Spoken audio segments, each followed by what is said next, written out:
Amahube esizwe sakwaZulu axoxa imlando nesimo nemizwa kanye nezigameko eziningi ezehlela amakhosi ohlanga.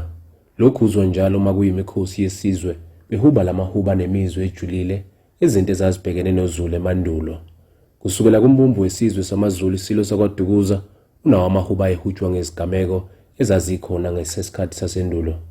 Elinye lamahube belijwayele ukuhutshwa umntwana uGideon lithi kubuhlungu ukutholwa ezizweni thina mkhonto kwaZulu. Lokhu kuwuphawu olukubeka ngokusobala ukuthi isizwe sike saba nesikhathi ezinzima sibhekene nabelumbi. Umntwana uNtsika kwaMinyamanzi ungomunye wabantwana abazinikele kakhulu ekusekeni isihlalo sobukhosi kakhulukazi ngesikhathi senkosana kaBhusha uMdlokombane. Emikhosini eminingi nguye obonakala phambili ehuba lamahubo ephinda akhuze iziqubulo zamabutho.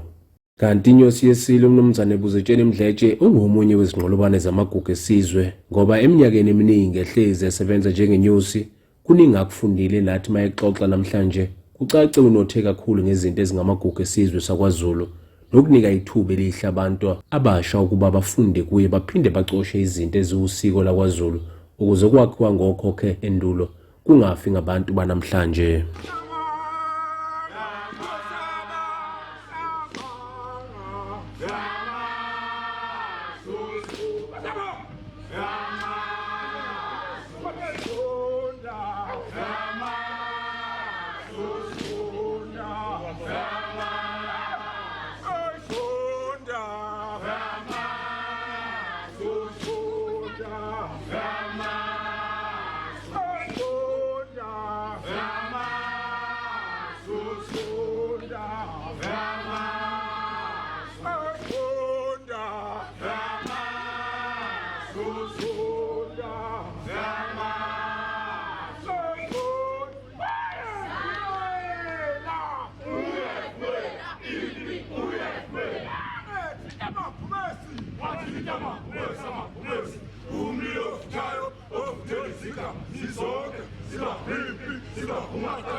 Sasishiya se uyangoba imkhono Sasishiya ye uyangoba mkhono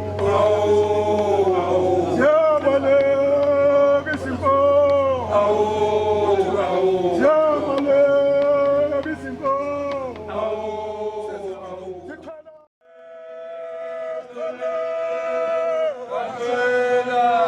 Entabeni yebuyangunyama yawo sephumi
Kakhulu mahlamvana Khulana bezitha Ake nizobona iyadlala ingonyama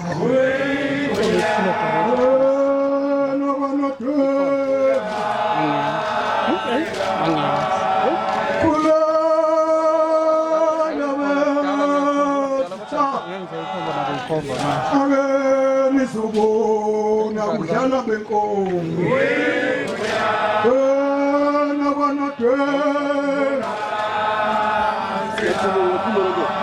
khulana bezitha Ake nizobona iyadlala ingonyama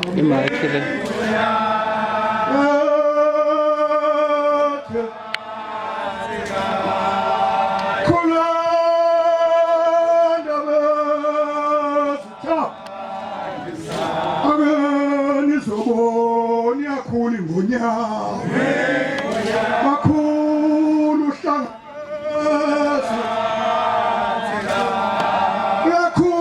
kakhulu umshasha onyama ay bekaphi inkomo wena kwanodwena